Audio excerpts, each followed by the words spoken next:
daisies. This morning we're going to carry on in a sermon that was started last Sunday, and we kind of moved partway through. If you grab that beige sheet within your notes, you'll see a number of items there that are highlighted and underlined and arrows that go different places. And that's all the work that we did last week. We used one of these magnificent machines. And so this is a fancy technology that allows you to put plastic paper on top and project it on a screen. Look at that. Isn't that amazing? I thought I would try something just a little bit different this week or last week and carry it on to this week as we studied Proverbs chapter 3. And I thought one of the things that we could do is we could look through it together, kind of like an interactive study, and pull out some of the themes that we noticed, some of the things that happened as we read through it together. And so as we look through the list, if you grab that beige sheet and look at it, you'll see some items there that are circled, like the word "my son," because you'll notice that it shows up 3 times within this chapter, in verse 1, in verse 11, and in verse 21.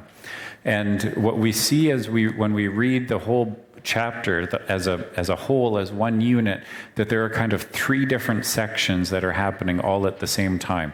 There's the first section, there's the second, and it starts at verse 11, and then the third starts at verse 21. We also see references to God or to the Lord within each of them, a couple of them in each section where he references in Hebrew would be Yahweh. And then we put in other things that jumped out to us, things that were commands for us to do. So in the very first verse, it says, "My son, do not forget my teaching, but keep my commands in your heart." And this is some of the ways that I would interact with my Bible, either in the Bible or in a journal if you have one, where you can study and you can underline and you can think about how these things work together and how they relate to one another. Within this book, it's actually, within this chapter, it's a study on wisdom. And that's our theme for the summer, is wise words of wisdom. But there are many different ways that we could look at it, and we're trying to look at the way that God would look at wisdom for us.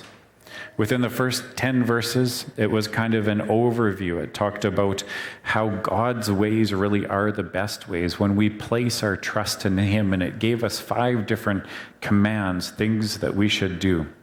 That we should let love and faithfulness never leave us, that we should bind them around or write them on the tablet of our heart, that we could win good favor then in the sight of God and man, that we should trust in the Lord with all of our heart, that we shouldn't lean on our own understanding, that we should submit to him and he will help make our paths straight. And we see these commands over and over again within those first 10 verses. 5 different ways that God encourages us, reminds us of how good he is and how his ways really are the best ways. And then in the next 10 verses, we see how we can trust in the wisdom of God. We see that we are to trust in him, not despise the discipline that comes from him, the instruction that comes from him, or the encouragement that comes from him, but that we can really learn from him, and that there is great things that happen when we trust in the wisdom, in the true wisdom of who God is and what he means to us. And then today we're going to jump into the third section. And these verses help us to see a little bit more of how our attitudes and our actions make a difference when we compare them to God's ways and what he is teaching us, the wisdom and knowledge that we get from him. So just before we do that, I want to read with you the entire chapter this morning, and so that you can see everything within context. And I'm going to read off of those sheets so that we're reading the same thing, and then we'll get up to what happens up here in verse 21. We'll come back there and work our way through interactively. And so if you have any questions that come up from verse 21 and on, or if you notice themes, I encourage you to write them down on that paper, circle them, because I'm going to ask for your input once again this week as we study this passage together and see what God has in store for us.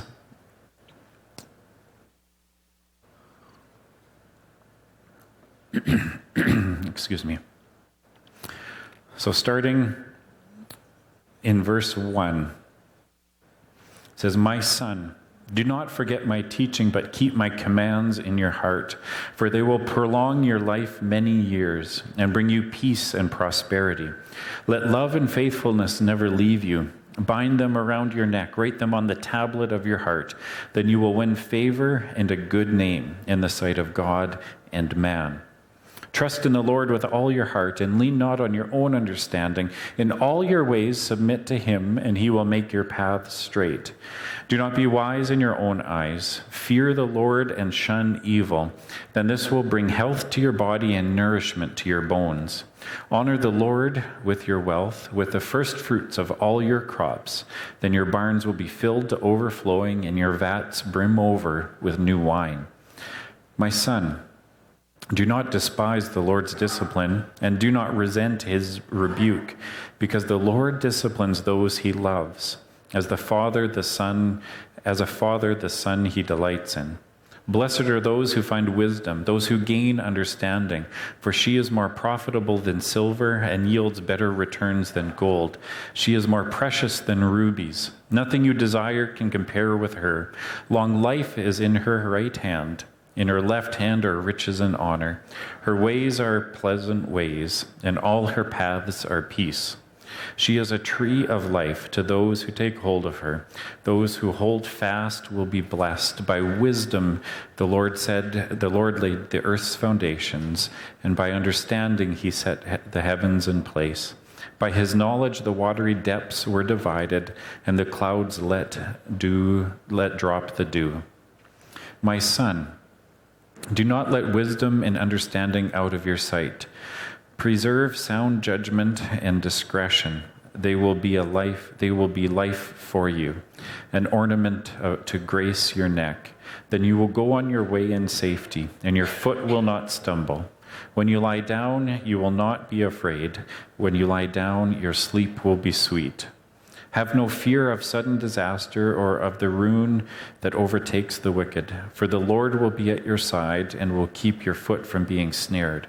Do not withhold good from those to whom it's due, when it is in your power to act. Do not say to your neighbor, "Come back tomorrow, I'll give it to you," when you already have it with you. Do not plot harm against your neighbor who lives trustfully near you. Do not accuse anyone for no reason when they have done you no harm. Do not envy the violent or choose any of their ways, for the Lord detests the perverse, but takes the upright into his confidence. The Lord's curse is on the house of the wicked, but he blesses the home of the righteous. He mocks proud mockers, but shows favor to the humble and the oppressed. The wise inherit honor, but fools get only shame. It's Proverbs chapter 3. You can see the three different sections there broken up with that theme that is there of him speaking to his son, of the author of this proverb, most likely King Solomon, who wrote it as instruction for his people. We see the three different sections that talk about how God's best, how we can trust in the wisdom of God, and how we need to pay attention to how we treat one another as well. And so in that last section, starting in verse 21, we want to look through it, and again, we want to interact with some of the things that we see within this. But we need to remember, first off, that the goal of wisdom teaching, the goal of what he is talking about here, isn't so that we just gain knowledge, but it's the formation of our person. The goal of reading passages like this that give us instruction is that we hope that it transforms who we are and that it changes who we are. In essence, we want to become people who have greater discernment about what the truth is in the world around us compared to the lies that are told to us. We want to have clear thinking, and we want to grow in our capacity for both thinking the way God thinks about the world and planning the way that he would like us to plan. We need to internalize wisely the actions that God has given us, or the words that God has given us, so that they come out in our actions with one another. And now we're going to jump in and see what kind of wisdom we can find within this passage. Dan, I'm going to use this, and I'm going to ask Caleb if you would be a runner for me. And if people want to add anything, they can stick up their hand and you can give them a mic. Only because of the air conditioners that are on, it'll make it really hard to hear just with our voices today. But when we look at this passage, what kind of things do we see?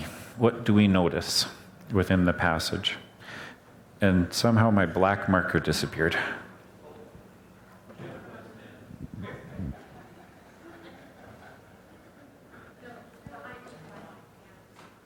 Oh, sweet.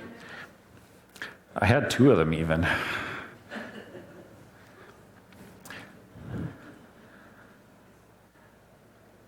So we want to interact with this a little bit. Often especially within the Old Testament, but we see it within the New Testament as well, there are thematic elements or ways that the writers of those books create breaks or passages where they either bookend them with the same, almost the exact same, and sometimes identical lines, saying that everything in here is the same. In this proverb, as I mentioned, the word "my son" gives a distinction. It's kind of like saying part 1, part 2, part 3 in this passage. And so when I'm reading through books, and when I'm reading through different books of the Bible, and I notice things like that, I will make note of them because they help me to understand it more, because the author put them there intentionally. They're not there by accident. He put them there so that we could see something within the text easier than trying to do it without. So he starts off in verse 21 by saying, "Do not let wisdom and understanding out of your sight. Preserve sound judgment and discretion. They will be life for you, an ornament to grace your neck." What kind of things do you notice within these first couple of verses? Anything that you see in here?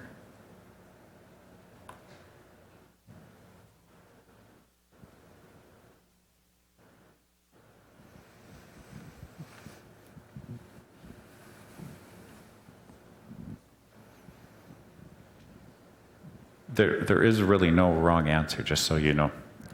There are so many different things that we could talk about that could jump out to us.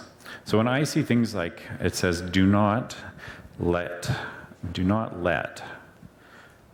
wisdom and understanding out of your sight.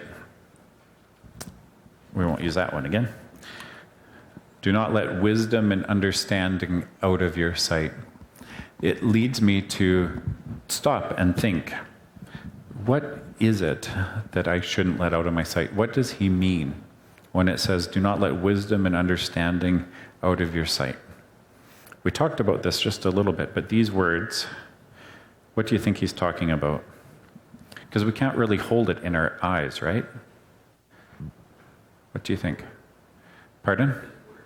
His word, yeah. What else do you think?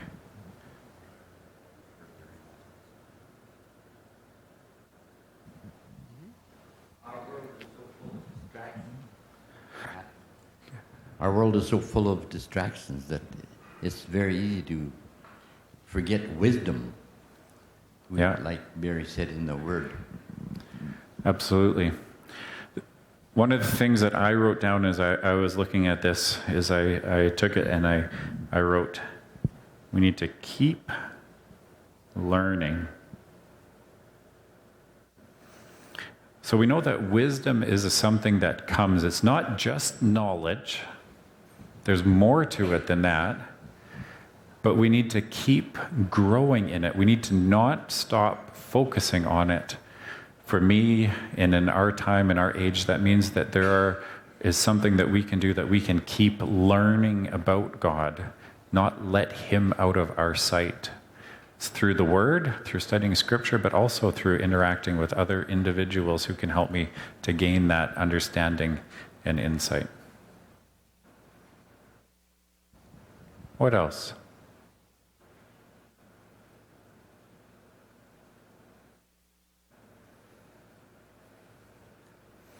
A question for you. It says, they will be, right here, they will be life for you. What is they?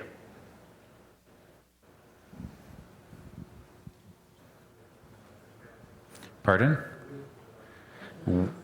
Yeah, wisdom and understanding. They will be life for you. That's how important it is. They will be life for you, an ornament to grace your neck. So I can't draw, but you could draw a necklace here of some kind. But he's giving the picture that it's not just about gaining a knowledge that you hold in your head, but it provides life. They will be life for you, and it will be visible to others, right? So I see a few of you are wearing necklaces today. These are things that you put on that people can see most of the time, right? You do it because it gives you a reminder, but it also lets other people know that either something special is happening, if it's a fancy occasion you're going to. Many ladies will put on a fancy ornament to grace their neck, right? A necklace. It's a visible thing. And so does the wisdom and understanding that we grow in, that it turns us into. Let's look just a little bit further. And then you will go on your way in safety, and your foot will not stumble. When you lie down, you will not be afraid. When you lie down, your sleep will be sweet. And we thought sweet was a new word, a slang word, sweet. What do you notice in here, in these two verses? They go together kind of as a group. Then you will go on your way in safety. If you want to say something, feel free to stick up your hand and interject. But what kind of things do you notice here?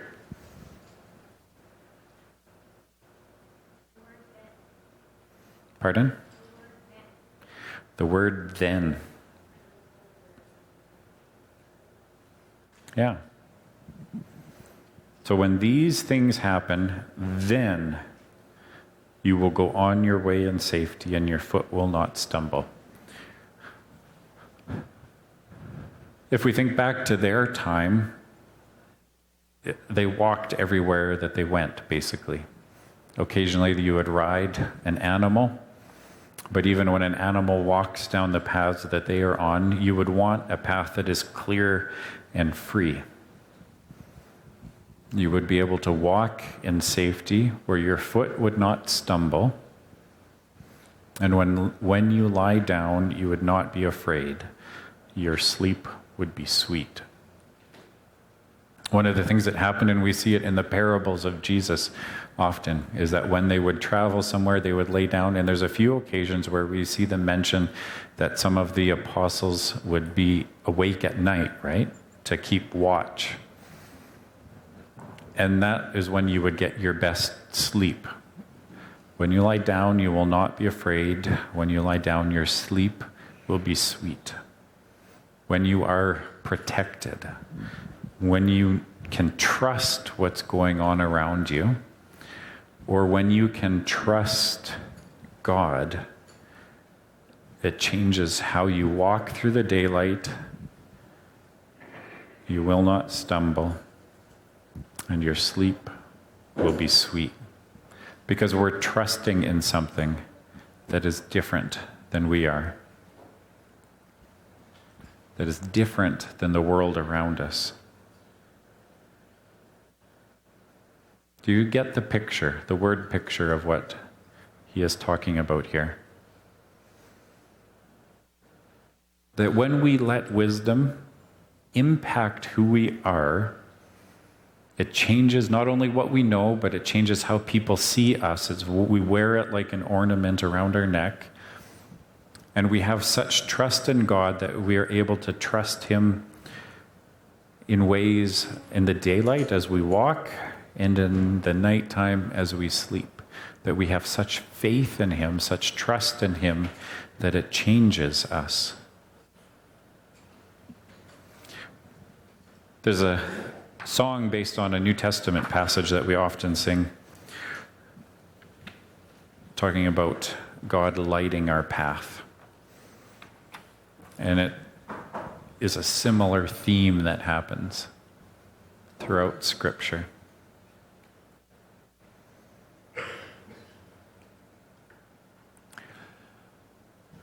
He goes on in the next verses. He says, "Have no fear of sudden disaster or of the ruin that overtakes the wicked, for the Lord will be at your side and will keep your foot from being snared." Taking it a little further, not only do we walk in safety, our feet won't stumble, we can have a sweet sleep, trusting that He is there protecting us. But also, we need to have no fear of sudden disaster or of the ruin that overtakes the wicked. Because, or for, the Lord will be at your side.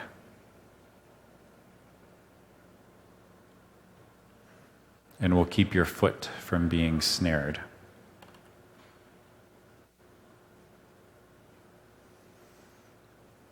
Do you notice anything in those verses?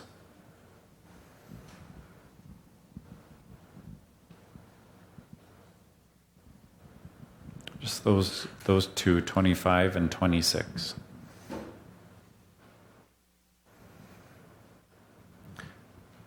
Ron.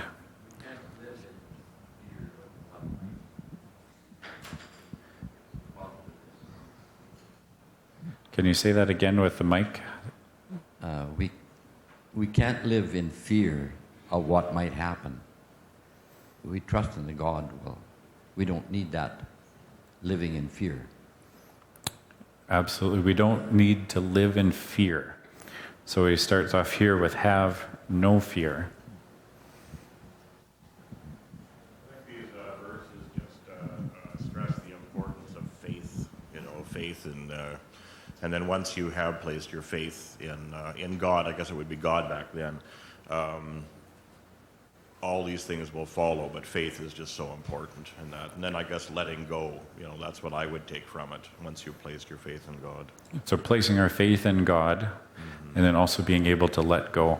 Yeah. And then just having your faith there and letting go and just trusting that God has everything in control. Yeah. So over and over in these few verses, he has talked about how we can trust in, have faith in, grow in our wisdom and understanding of, and it changes us, it affects us when we believe that, right? Just as was mentioned. I do want to point out that it doesn't say, and have no fear of sudden disaster because you will be protected from anything that goes wrong. It says, have no fear of sudden disaster or of the ruin that overtakes the wicked, for the Lord will be at your side. He will be there with you when and if that does happen. I think most of us have been around long enough to know that there are disasters that happen in life. But the wise know that God is there by our side in the midst of it. He will be at our side, and this is important to note. And not only will he be at our side, he will keep your foot from being snared.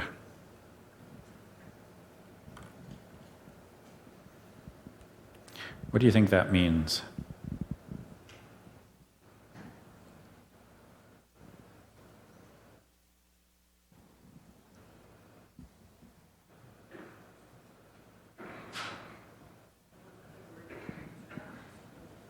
I'm sorry.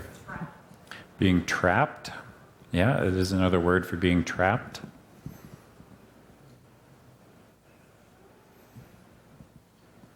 It's what I talked about, or it's what I wrote down, that same word, but I gave credit to someone for trying to trap us. So we recognize that he is talking about two different ways that we could live, right?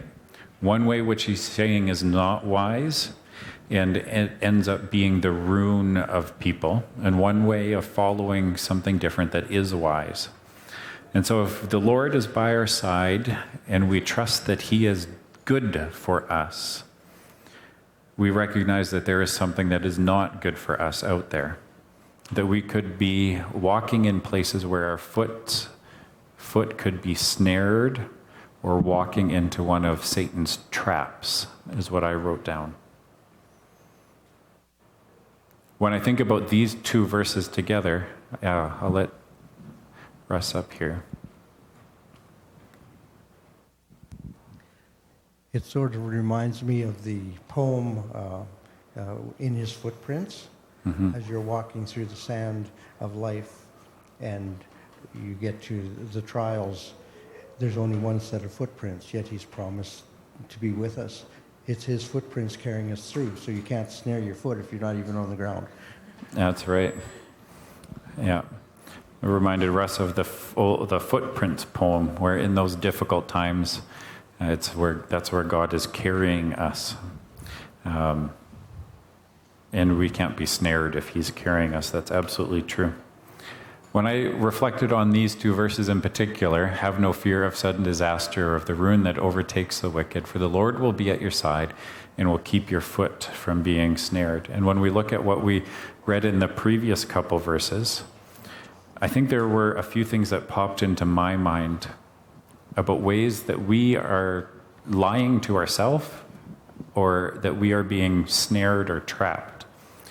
One of them being that in those times of disaster, we think that we're all alone. And I think that's a trap. I think that's a snare of Satan. That we are never all alone.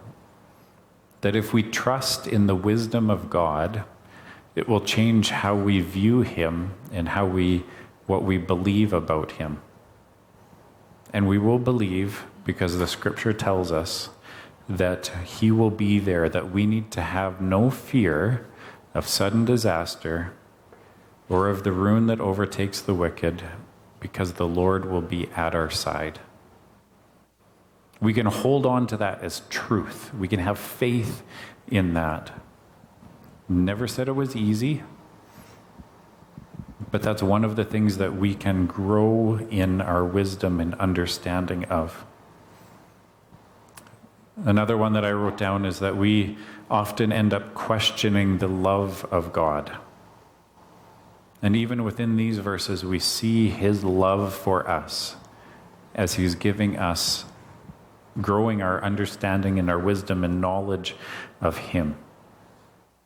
And we need to quit questioning that. Trust in him. Have faith in him. He has the best in mind for you. And then the third thing I wrote down, it was kind of like the first one, where sometimes we believe that we're all alone. I think sometimes we also try to do it all alone. Sometimes we feel alone, but we know that there are people around. Sometimes we push those people away and we try to do it all by ourselves. That we can get through it. We can be tough enough. We can overcome. And I think that's another snare that we can fall into. The Lord will be at your side and will keep your foot from being snared. We can have faith in that wisdom of God.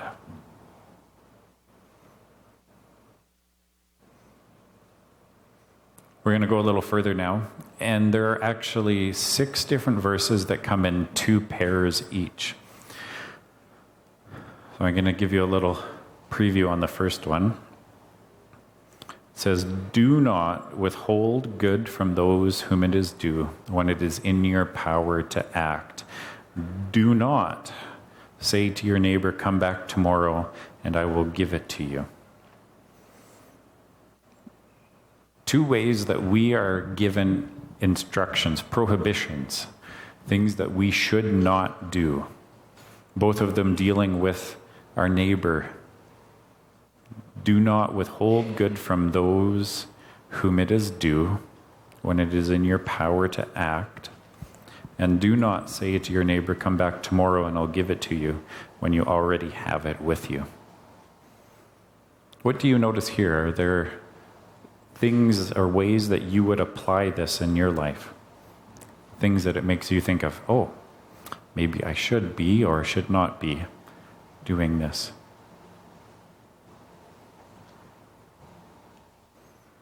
What do you think? The one thing that I get there is just as God has loved us, it really stresses the importance of us loving others and basically returning, to other people what God has done for us.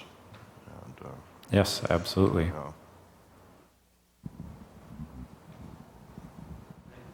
that I think generosity.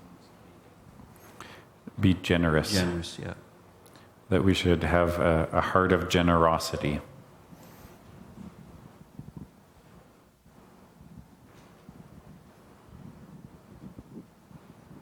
I think that's absolutely true. There are a few cues here. When it's in your power to act, don't withhold good from those to whom it is due. When it's in your power to act, and do not say to your neighbor, come back tomorrow, when you already have it with you.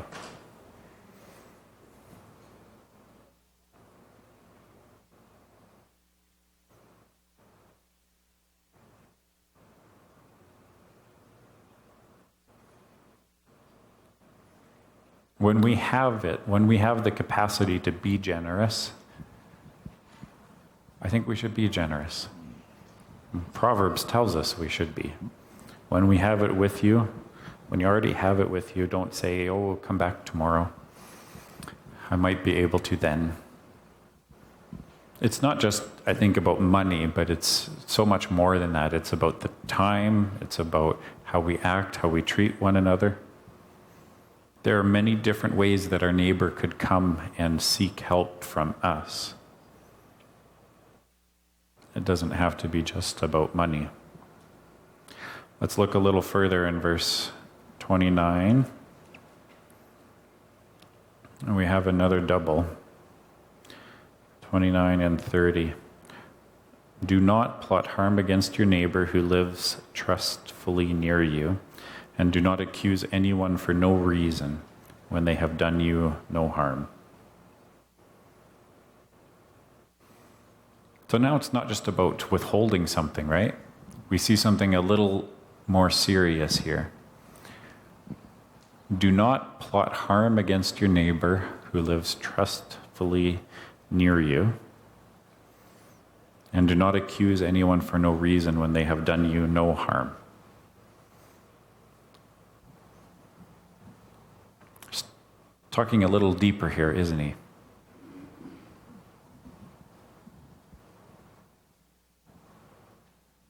Anything that you think of when you read these two verses, 29 and 30?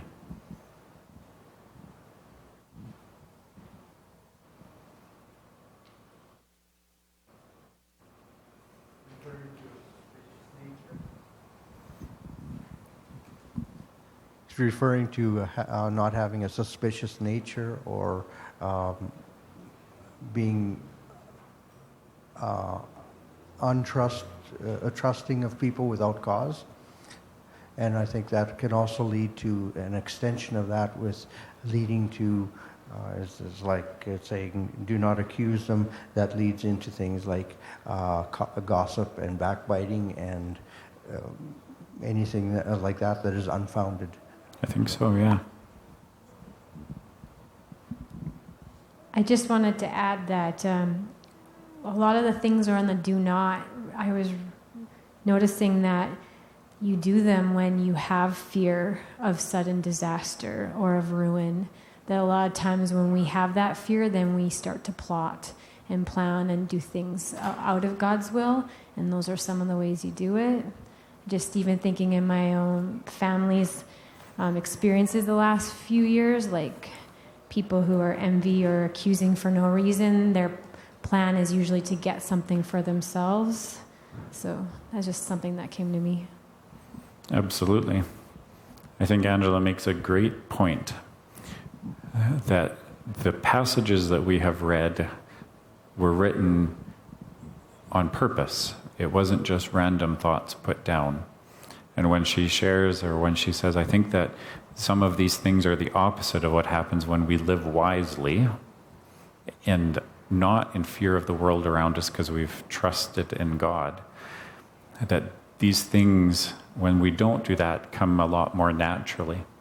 The first two really talk about us just kind of saying, oh, no, I'm not ready to help. I'm not willing to help. Maybe tomorrow. These two are a little bit more serious. Now we're taking action against something. We are plotting harm against our neighbor in whatever way that looks like. Or we are accusing them for something when they have done nothing that deserves it. All of these are selfishly driven. We only do that in that state because we want something out of it. Let's go just a little further into the next two.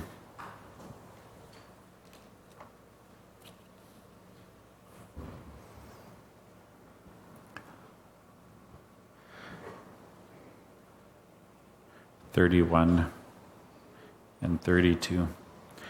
Do not envy the violent or choose any of their ways, for the Lord detests the perverse, but takes the upright into his confidence.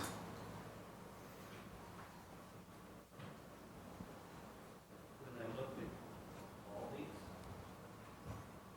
I look at condition of heart. It all kind of ties into where the condition of your heart is, and if you are truly living for Christ. Mm-hmm. The condition of your heart and where your heart is with Christ. Lean not into your own understanding, but in all your ways acknowledge him.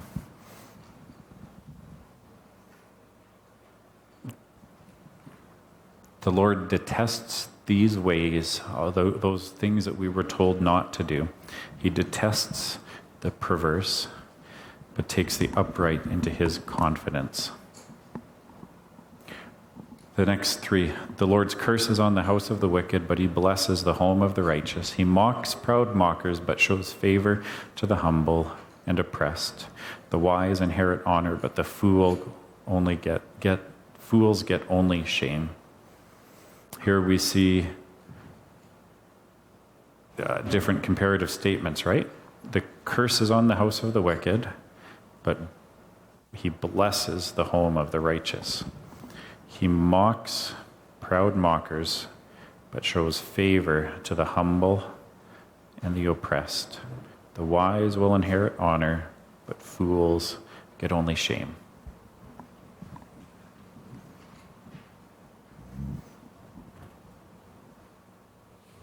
See, God hasn't given up on you or me.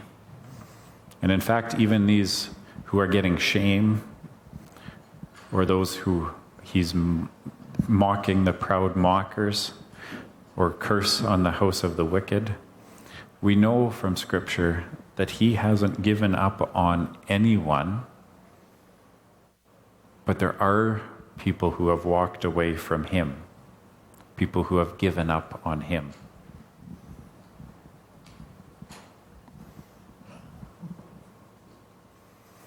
On your insert at the bottom of that back page, under verse 35, there are three different sections that I want to just highlight, three different things.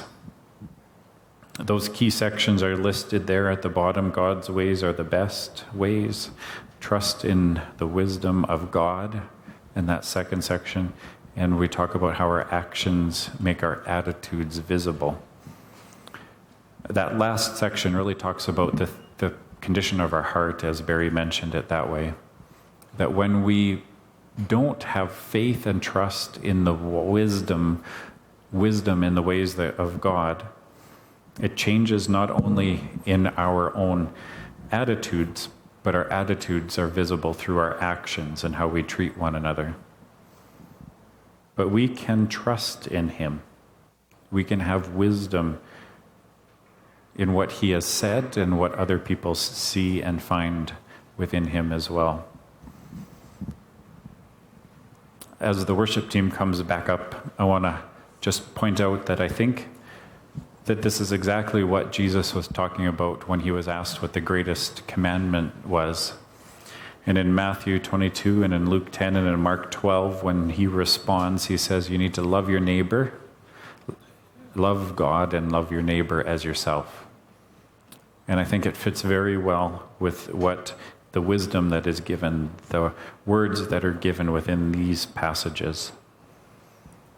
That we need to remember to love the Lord our God with all our heart, soul, mind, and strength. That God's ways are the best and that we can trust in the wisdom of God. And we need to love our neighbor as we would love ourselves.